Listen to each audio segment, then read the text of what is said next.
This, listener, is how the legend of Olive Yang begins. Or at least some of them. Tales of the mysterious, gunslinging narco princess of Kokang, or prince, have diluted and morphed over time and distance. Details tweaked by campfire and gaslight, by men in tents and shacks or on caravans of mules and mopeds that have wound their way from Burma's rugged hinterlands, cradle of the world's opium production, into Thailand, the engine room of Asia's notorious Golden Triangle, and a launchpad for the global heroin trade. It is, like all legends, contested and murky. But as stories about Yang tend to go, or Miss Hairy Legs, or Two-Gun Mulan, or any number of nicknames history has lent her, you have to take whatever scant information you're fed and run with it. So here it goes. Sometime in the early 1940s, a teenaged Olive is at her family's royal court at Old Street Village, vaulted upon a hill in the wilds of Kokang, a Lebanon-sized, anvil-shaped strip of land between Burma's Shan state and the Chinese province of Yunnan. She'd already whipped up a fearsome rep as a child, wandering off and taming even the wildest of Yunnan ponies, a skill she'll employ years later as Kokang's very own Calamity Jane. The Yangs, seeing in their daughter less a princess than a tearaway, had sent her to a convent school in the Shan city of Lashio. But she'd raised hell, and the nuns weren't the only ones with habits. Olive loved tobacco and had a penchant for pulling guns on those who'd pissed her off. Some say she'd even shot a classmate. Today, though, is another matter entirely. As is custom for the ethnic Chinese Yangs, Olive's mother is preparing to bind her daughter's feet, a cruel, ancient rite that destroys its subjects' mobility. Foot binding is already considered barbaric all over China at the time. There is absolutely zero chance then that Olive, short and cherub-faced, but with cropped hair and flint eyes, is about to let anybody mutilate her in the name of chauvinism. Courtiers surround the young princess in her chamber. She's ready for them. The first thing the guards hear outside is a symphony of shrieks. Then maids sprint into the yard, Olive's mother, bandages gripped tightly in her hands, trailing close behind. When Olive emerges, moments later, there's a pistol in her hand and a cigarette dangling from her lip. Olive raises the weapon, Dirty Harry style, as she opens her mouth. "I need my feet for riding," she says. And ride she will, not only from the strictures of royal life, marriage, and even gender itself, but from Kokang's hilltop towns and villages into the Burmese outback, commanding the respect of thousands and the fear of many more, forging ties with drug lords and warlords from Bangkok to Baltimore, and launching the career of a man Richard Nixon will later call the kingpin of heroin traffic in Southeast Asia. Uncle Olive, as she'll become known, has a hand in everything from the rise of Kunsar to the formation of modern Myanmar, from Frank Lucas's black gangs of the East Coast to the tons of China white heroin that make their way, with Washington's help, from the Golden Triangle to North Africa, Europe, and of course the United States. Even in the scam compounds of today's Southeast Asia, supercharged by Burma's booming narcotics trade, there are traces of Olive's hand everywhere. She's the heroin industry's Helen of Troy, the cheeky face that will launch 1,000 ships, or rather shipping containers, across the world, feeding a global pandemic of crime, violence and addiction that's still going strong today. But her story is nothing without Kokang, a craggy fiefdom that has, throughout the 20th century's hot and cold wars, resisted communists and fascists to keep on pumping out poppies and popinjays that have turned the Golden Triangle from a bucolic cultural melting pot into the most lucrative criminal marketplace on Earth. Welcome to the Underworld Podcast.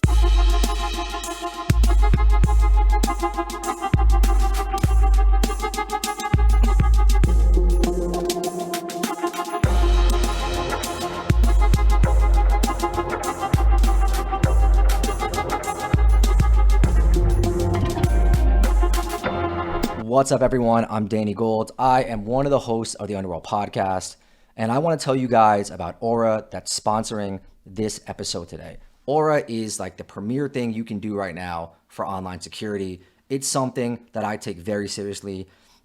As you guys know, we talk about some crazy stuff on this podcast, and you really do have to protect yourself. So for my house, I've got Ajax right here providing security. But what about for my online safety? That's where Aura comes in. I'm going to do a quick Google search of my name, and we'll just see what pops up.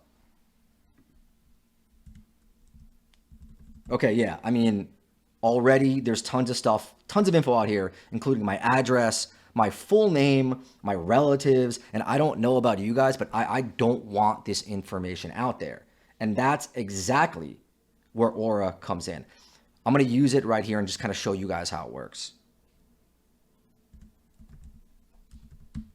They have all my info out there, and just for $12 a month, Aura is going to help me get this stuff taken down and clean up all my information that's floating around the dark web, just everywhere. Aura does a lot more to protect me from online threats. There's antivirus stuff, identity theft help, VPNs, password management, basically everything you need in 2024 to protect yourself online.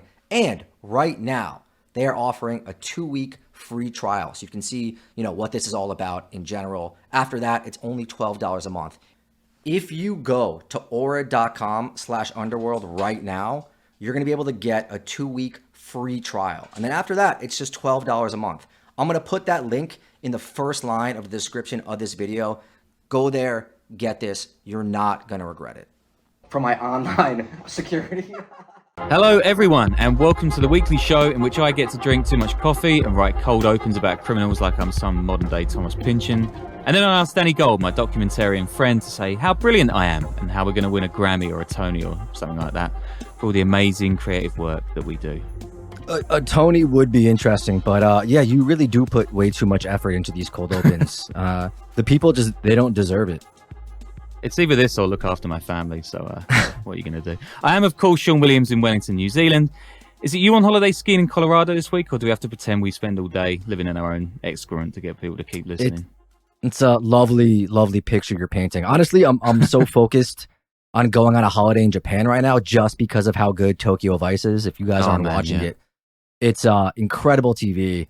And I never got that. I never had that weird obsession with Japan that people get in their teens and 20s. Like I never watched anime or anything like that. But I might be getting it now. I just want to go to Tokyo and eat good food and get drunk, preferably with Yakuza. So if you have any Yakuza listeners, definitely hit us up. It's worked with cartel guys and Eastern European gangsters, so we might as well drop it here and see what works out. Yeah, it's taken you 40 years, but you're finally going to learn the sword. So it's good. Anyway, as usual, please do share all the socials, comment on any shilling we do on Instagram so we can get more paid stuff. We're making it very, very clear that what we do for money and not love. So if you've got to connect with Lockheed Martin or Del Monte or Traffickers, just hit us up. The Underworld Podcast @gmail.com. Is there anything I'm missing? Yeah, the YouTube. Definitely go follow us there and support our sponsors. Yeah. So this is going to be the first of 2 parts on what I'm very cleverly calling our Kokang Cowboys episode. Jesus Christ, that was hard to say. Going from the early days of the region's opium trade to the Cold War, Vietnam, Operation Paper, Robin Hoods and ponytail gangsters, gay movie stars, and the rise of Lo Sing's Han, the guy Nixon called the heroin trade's #1 kingpin. And then, the following part, we will dive into the fall of communism, Peng Xiaosheng, model armies, casino crime towns, the 4 Chinese mafia families, all the way up to last year. And that is when the Chinese Communist Party finally decided to pull its finger out of its backside and break up the region's crazy criminal enterprises. And of course, I'll sprinkle a little bit of wire and yabba in there too, in case you didn't get your fill from Danny's recent episode with Patrick Wynn, which of course was really, really cool. Yeah, people seem to like the wild world of Asian organized crime, and I think it's fascinating. So we're gonna keep doing it because not many other people are. Yeah, man. You can keep your million mafia stories. This stuff is just amazing. And all of this stuff, right? All of this madness, it can be linked with Kokang, which is this small, it's not tiny. It's a small, rugged slither of hills. It's around the size of Lebanon or Massachusetts that's lodged in the northeastern corner of Shan State, which is the easternmost part of Burma, a huge place, and it backs onto Yunnan, China.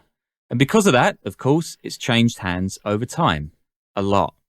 From the mid-1300s to the late 1800s, it is Chinese under the Ming and later Qing dynasties. But in 1897, it is ceded to, who else? Britain. Cue Rule Britannia music, Dale. And it becomes part of British Burma, which is a colony the Redcoats have won, in even more bloody fashion than most, over 3 separate wars across 60 years in the region. Burma is also known as the Scottish colony because so many Scots are involved in its annexation. I'm just saying that to give the English a sliver of respectability back for once.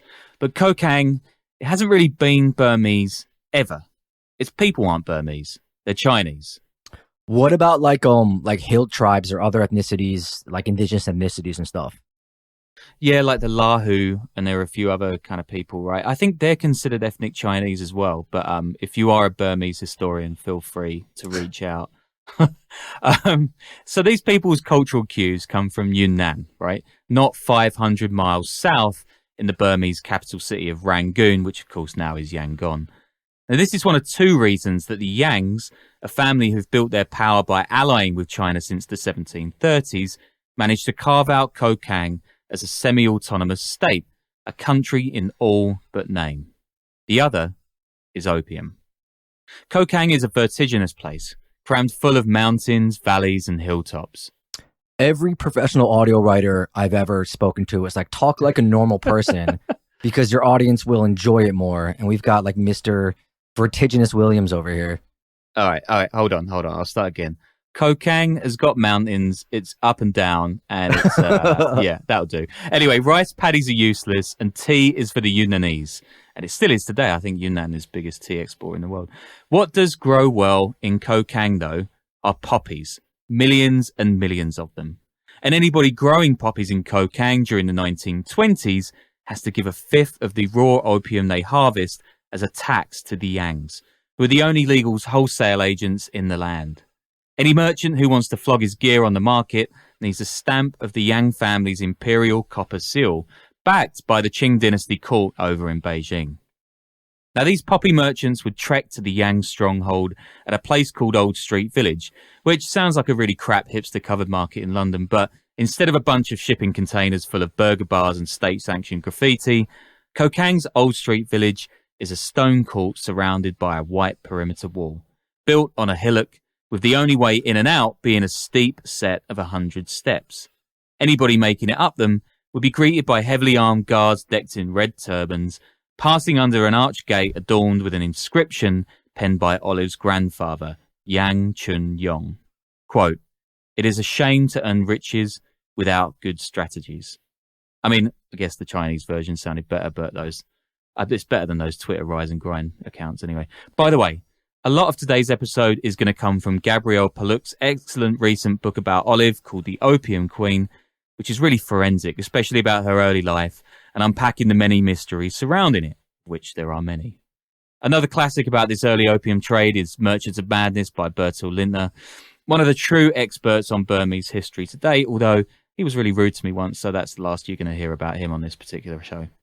He also wrote the book I always reference. What's it called? Like Insurgency and Opium, The Making of Burma or something like that. But it's excellent book. Is that one of his as well?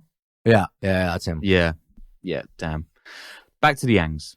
Theirs is a hard-won and fragile power. Kokang, and Shan more generally, is a fearsome place, riddled with opium smugglers, warlords and gangsters, with myths of criminal escapades drifting over the poppy fields like sweet, sickly opium smoke. Olive's father, by the way, is fond of a dope pipe, and she comes to associate the smell more than anything else with home. So basically just like your old apartment in Berlin. Yeah, I mean, that would be quite a nice smell compared to that place. But for outsiders, Kokang's best known smell is the stench of crime. And all of its legends, none are more fabled than Sun Pei, the quote Robin Hood of Burma, so you can sound the Robin Hood gangster klaxon, Dale.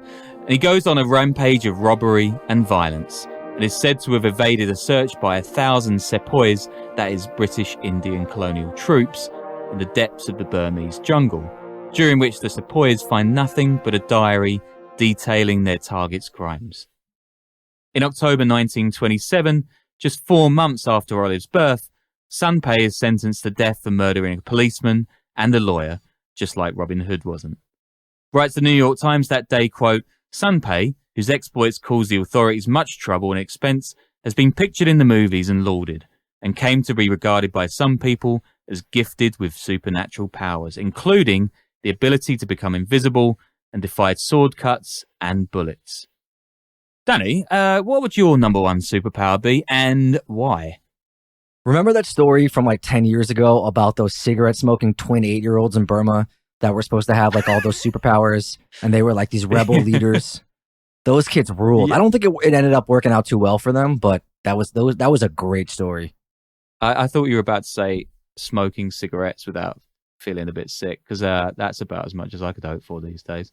Anyway, this is the world, right? This is this universe that Yang Kin-su, Olive, I'm sorry, I'm going to obviously butcher the Chinese, is born into. A wild, rugged mess of drugs and crime and feudalism. And good news for her, she's a princess. The family call her by the nickname Erje, Chinese for second sister, because it's custom to denote the gender and birth order of kids at the time. Writes Gabrielle Palug, quote, wherever she went, people called her Erje. She was reminded she was just a girl and came second. But even as a baby, Olive is bucking the royal yoke. She's always wandering off and causing headaches for her folks and their dozen or so servants at Old Street Village. Age 5, she grabs a pistol and she almost shoots a visiting dignitary, which her father rewards by giving Olive a gun and a Yunanese pony. Soon after, he packs her off 100 miles south to Catholic school in the Shan city of Lashio, lovely place, where the nuns name her Olive, after a virgin saint, not a virgin oil, who was exiled from Sicily to Tunisia, then beheaded. And that's about as bad a case of nominative determinism as you're likely to get, not least because young Olive gives about as many shits for Catholicism as Martin Luther's dog. Jesus Christ. Yeah, sorry about that. That was terrible, wasn't it? She cuts her hair short like a boy and draws a gun when a kid mocks her for it. The nuns expel her, and she's sent across the Yunnan border into Kunming, the province's biggest city, where the Yangs hope she'll get whipped into royal shape. Back home, though, the Yang's world is about to be turned upside down. It's the 1930s, and anti-colonialism is in the air, not least just over the border in India. China itself is the scene of an epic struggle between the Red Army of Mao Zedong and Chiang Kai-shek's Kuomintang nationalists, the KMT. But you knew that, didn't you? Because I've done about 1,000 episodes on this. At the same time, Imperial Japan is snatching land across Asia. In 1941, the US mints something called the Flying Tigers, a crack team of daredevil pilots flying rickety old biplanes out of Burma in an attempt to slow the tide of both Communist China and Imperial Japan. These are the forebears of Air America, the opium-flying CIA operatives we dived into a few months back, so you can check that show out too. But the Flying Tigers are no match for their enemies. In 1942, Japan takes Burma. Its troops fan out across the country, killing, looting, and burning almost everything in their path, until, writes Pullup, quote, they arrived at Kokang's southern boundary that May. A column of invaders marched north beyond the last paved road, through the treacherous hills, then came and ransacked the family court as a warning before ensconcing themselves in a monastery. Olive's father responds by drafting around 1,500 locals into something he calls the Kokang Self-Defense Force, and even leads a KMT division on behalf of Generalissimo Chang. Kokang's preservation against the twin tides of communism and imperialism has suddenly become a US interest. And so while Greater Burma falls to the Japanese, who install a puppet kind of Vichy Burma in Rangoon that rejects the British, and Mao pushes the KMT out of Yunnan into the Shan Hills, American intelligence officials equip the Yangs with a team of spies to win back their throne at Old Street Village. Writes Pullup, quote, the Office of Strategic Services, the precursor to the CIA, created a first-of-its-kind guerrilla detachment. The OSS 101 detachment was to gather intelligence behind enemy lines, relying on cooperation with local tribal forces. Whether this is key or not, in 1945, the Japanese surrender and the British retake Burma. Hooray! I mean, I guess the nukes were probably a bit more decisive. Just before victory is announced, Olive, now almost 18, travels with her mother to the bank to retrieve a treasure chest filled with the family's gold and silver. They're assigned their own teller, a fair-skinned, red-headed Scot called Jean. Olive falls immediately in love with the girl, who speaks fluent Chinese but has, like Olive, bucked her family's strict religious upbringing and completed school on her own.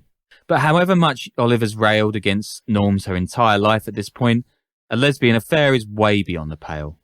The Yangs marry her off instead to a local chieftain named Duan Chao Wen, a veteran of the Allied wars against Japan, and their engagement ceremony involves something called killing the chicken, which is a weird example of something that sounds like a dirty euphemism, but is in fact a very literal description of something that is way, way dirtier. Is there a name for that? I don't know, like saying, lads, if you know what I mean, tonight we're going for a wink wink, hide the penis in the vagina? I don't know. Only killing the chicken is way, way worse. I'll let Paluk describe it. Quote, "The chicken was decapitated, then its eyes were pulled through its beak, so the geomancer could read their hexagrams." Nice, I'm getting hot under the collar already. Quote, "They set an auspicious date for the wedding ceremony several months out. Once the chicken was killed, the marriage contract legally bound Duan to produce an heir. An upsetting prospect for Olive, who abhorred the thought of sex with a man and dreaded pregnancy. But the families proceeded, and in a sense, Olive had no choice." I mean, it's like, it's killing a chicken, you know, it's not the end of the world. Like, relax. People cut the heads off chickens all the time. Isn't that what they do? Yeah, I know. I don't know if they pull their eyes through their mouth, but that's already yeah, dead. I guess so. And then read their hexagrams. I don't know what a hexagram is, but Yeah, neither do I. Sounds pretty sexy. Anyway, according to Kokang custom, if Olive breaks the marriage contract, the Yangs have to pay the Duans 9 times his dowry, which I'm guessing is quite a lot. So finally, exasperated, Olive's mum attempts to bribe her daughter into marital sex in a currency that only she will understand. "How many guns will it take?" she asks. "How many guns can you get?" Olive replies. You gotta reread that and be like, how many guns can you get? You know, like for the This is all isn't there? dirty, Wait, Harry. isn't that a line? Isn't that a line from a movie? Like, Is what do it? you got? Like, what does it take? Something along those lines. I don't Yeah, remember. It does sound like it. It's too Yeah. good, isn't it? It's What do way you too got? good Oh no, to maybe be it's rebel. Am I thinking of rebel without a cause? Like, what are you rebelling against? What do you got? I don't know, man. Yeah, But that it's sounds a right. great line. It's a great line.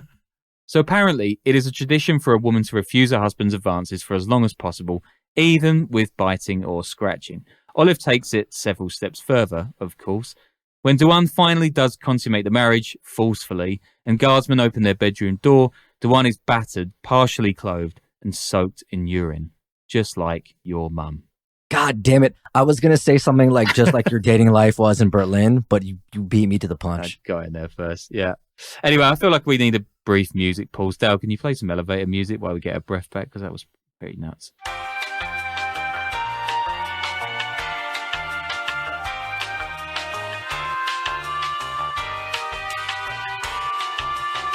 Okay, thanks. So, the chicken's eyes have been pulled roundly through its beak, and Olive soon discovers, to her horror, that she is indeed pregnant with Duan's child.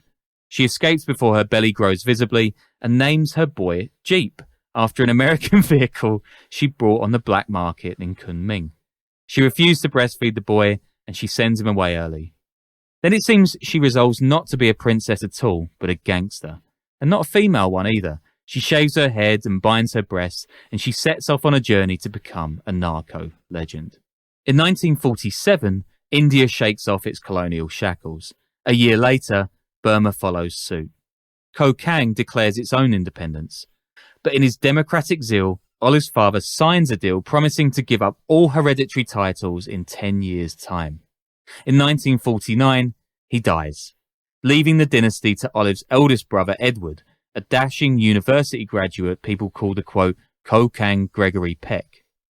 Edward forges closer ties with the KMT, who are by now up to their eyeballs in the drug trade. Says one of their generals, quote, "We have to continue to fight the evil of communism. And to fight, you must have an army. And an army must have guns. And to buy guns, you must have money. In these mountains, the only money is opium." Sound logic right there.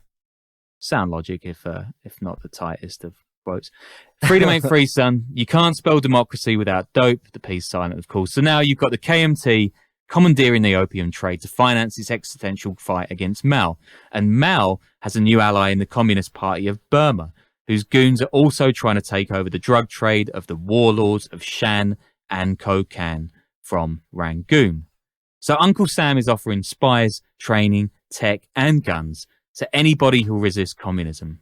And his coalescence of KMT lackeys and local warlords becomes the so-called Secret Army, a clandestine Cold War force aiming to invade Yunnan with Kokang right on the front line. In Narcotopia, our buddy Patrick Wynn, we talked about this, but he really gets into this, so definitely buy his book. Oh, yeah, for sure. It's like, this is so interesting, this stuff. Anyway, Edward Yang, he's off in New York at the UN. He's arguing Kokang's case for independence over canapes and coffee. Little sister Olive, therefore, becomes Kokang Cowboy #1, leader of her father's Kokang self-defense force. And she'll quickly realize there's power to be won by cozying up to the Americans. President Truman has just approved $5 million to what he's calling Operation Paper, essentially enabling the secret army to buy selling Golden Triangle opium via a CIA front company in Bangkok. Again, we got into this a bit in the previous episode about America. It's called Sea Supply, and it's fronted by a man known only as Mr. Ho. More on him in a bit. By 1951, Operation Paper has swelled the ranks of the secret army such that they're poised to invade Yunnan, and their KMT chiefs believe draw on the support of oppressed locals who'll cheer their march all the way to Beijing. Big mistake. For one, the masses seem pretty chill with communism, the ones who haven't already been murdered in their homes. Second, Mao has employed the fearsome Hua, an ethnic Chinese militia, and they beat the living crap out of the secret army. KMT soldiers and even CIA advisors are killed in the doomed 50-day assault. I may be misremembering this, but I think what Wynn sort of gets into is that it wasn't like the entirety of the wall, right? There was like a faction, like a communist faction that Mao got involved with. The majority of Hua wanted to maintain independence from both communism and the KMT because they're, fiercely independent. And eventually they revolt against the communist faction and overthrow them. But I'm not entirely sure. But you know what? I am. I'm almost entirely sure. So, we'll go with that. Yeah, I mean, these guys are like flipping sides quicker than rap. Right. They're I think more mercenary. The Y has two places as well, right? The Y has two enclaves, like one in the north and one in the south of Shan. No, they only get the one in the Shan later on for in I think the late 80s or 90s for trafficking purposes when they move against the Shan. Okay. But so TLDR, listen to all of our shows over and over again until you get. You'll know more than we do because we forget everything because we're brain dead. Sure. Yeah. So what follows is something of a frozen conflict, right? With the remnants of the secret army clashing with Red Chinese troops across the Yunnan-Kokang border. The anti-communist side falls back on the opium trade even harder, and Olive's star rises. The Kokang self-defense force has grown into a potent guerrilla outfit with Olive on the ground and Edward at the UN. Most people now know them simply as Olive's boys. A visiting Taiwanese agent is so impressed by Olive that he writes a glowing couplet about her. Quote, "The queen of Old Street became like a celestial fairy, her smile spreading cheek to cheek. Gorillas bowed down. The beautiful woman from the mountaintop praised their persistence." And yeah, I mean, I reckon the original Chinese was probably a bit punchier. Anyway, in Kokang, Olive is top dog, and that does not go down well with some of her male relatives. An uncle tells her she's risking Kokang's future getting entangled with the secret army and says she shouldn't go around telling anybody she's a commander. It's embarrassing. Well, this sounds a lot like the sexist stuff she's dealt with before, and Olive bites back at him. Quote, "The communists are planning an invasion, and we are the guardians of the frontier." To ram home her point, Olive pulls a knife and she slams it into the wall. Only she slips, and she accidentally sticks the blade into the leg of her uncle's daughter, who is her cousin, I think. "I didn't mean it," she cries, horrified at the wound. "I'm sorry." Still, apologies aside, it does little to hurt Olive's image as a hardened badass, an image she sculpts by drinking heavily, smoking opium, and wearing an American pilot's jacket. She tells her men to call her Uncle Olive and demands they use he/him pronouns in an early attempt to anger J.K. Rowling. "I guess you could say she was trans, but we didn't really talk about it when she was living with us," says an old friend. "Everybody just accepted it and let Uncle Olive be." Just let Uncle Olive be, guys. Adds Olive's brother Francis, quote, Olive is a real playboy. Any woman we did not dare to talk to, Olive will talk to. She's a better man than us. We'll get to some of that in a bit. So she's a player and a gangster. Olive's Kokang opium is renowned for its high quality, and she gets deep into the bed with the Americans, who use Kokang's hills as a listening post into Yunnan. And they're working with her at the Secret Army's main trading post, military base, and airstrip in the Shan town of Mongsat, which coincidentally is where I spent several days being screwed over by meth gangs on my first trip to the country in 2018. Nice little market there, not so nice mobsters. And you weren't there for work, right? You were there for recreational, purposes, right? I was there very much for research purposes, and I did a very tight job and absolutely did not get wasted on local beer and methamphetamine. Anyway, Olive is never too bold, and she never rushes her product. So successful is she that gold bars begin to pile in trunks all round her house. That's not to say, though, that she's a soft touch. Some of the guys she runs with are out and out monsters. Take Fat Huang, for example, a local brigand who's rumoured to throw his foes into a snake pit out back of his home, and he keeps slaves. He's also really thin, weirdly. But Olive is soon angered by the way the KMT treat ethnic Chinese in Kokang and Shan. In 1953, she colludes with the Burmese government to push the KMT out of Kokang, and then she switches sides, and she works with the KMT to ship opium down to Thailand, working too as a double agent for the Americans, revealing Chinese military positions as she's moving her dope. Olive is such a committed anti-communist that she even cuts penicillin with laxatives for Maoist Chinese buyers at her markets, which I think Gen Zers call extra. This sudden change of allegiance from Burma to the KMT infuriates Burmese authorities in Rangoon. It also does no favours to the hopes of Olive's brother Edward, who's still furiously plugging away with diplomats trying to get Rangoon to greenlight Kokang independence. Remember, he's only got a few years until he's got to abdicate, as per his father's deal. Time is running out. At one event, a diplomat pulls Edward aside. You think Kokang is made of steel, he says. Steel can rust, you know? Is stainless steel, like it's there by then, right? Would that would have been a solid comeback? This. Can stainless steel rust? Have you seen the video of the concrete growing off trees guy in the UK? That is just incredible. I'll have to put that in the show notes. Oh my God, this reminds me of that. Anyway, very niche. Around this time, Burma's own Communist Party is becoming stronger and colluding with Mao's Chinese. They've got their eyes on Burmese mining towns on the border, and Olive suddenly goes all out against what she sees as a turncoat regime in Rangoon. She rages around Shan with her boys, chanting slogans against Burma. They start a brawl when they see a Burmese tea shop owner harassing an ethnic Chinese punter. One of Olive's boys writes an editorial for a local newspaper, slagging off the locals for discriminating against ethnic Chinese. The gloves are off, basically, although that's a little bit local newspaper stuff, isn't it? And the Burmese are about to snap back big time. In 1953, they arrest Olive in Lashio, and they charge her with colluding with the KMT. They send her to prison in Mandalay, in the centre of the country. While she's behind bars, journalists discover the truth about America's secret army in Burma, and the UN forces Washington to remove all its forces from Burmese soil. The UN Security Council releases a report that singles out Olive by name. For a brief moment, she's one of the most notorious criminals on Earth. You might assume prison to be tough for a trans princess turned enemy of the state, but then you might not have watched Orange is the New Black. Olive is cut off from the crazy politics outside prison, surrounded by women, without a man in sight. She's in heaven. And according to her sister Judy, she even gets herself what we might today call a strap-on. When she's released soon after, Olive takes Judy to see Calamity Jane, an American Wild West movie about a woman who gallivants across the country, dressed in men's clothing and telling tall tales. She even names her new horse Hurricane after the one in the film.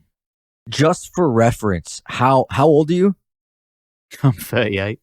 38. And could you say strap on right now without giggling like a schoolgirl? No, absolutely not. I think that she had said in the book a belt with an artificial penis, but that's kind of even funnier for my. Yeah, you should have said that instead. Actually, that would have been better. Oh God. Olive also begins an affair with Burma's most famous actress, Wah Win Che, the country's very own Liz Taylor, beautiful with a uniform of large frame specs, pearls, diamonds, and ruby rings.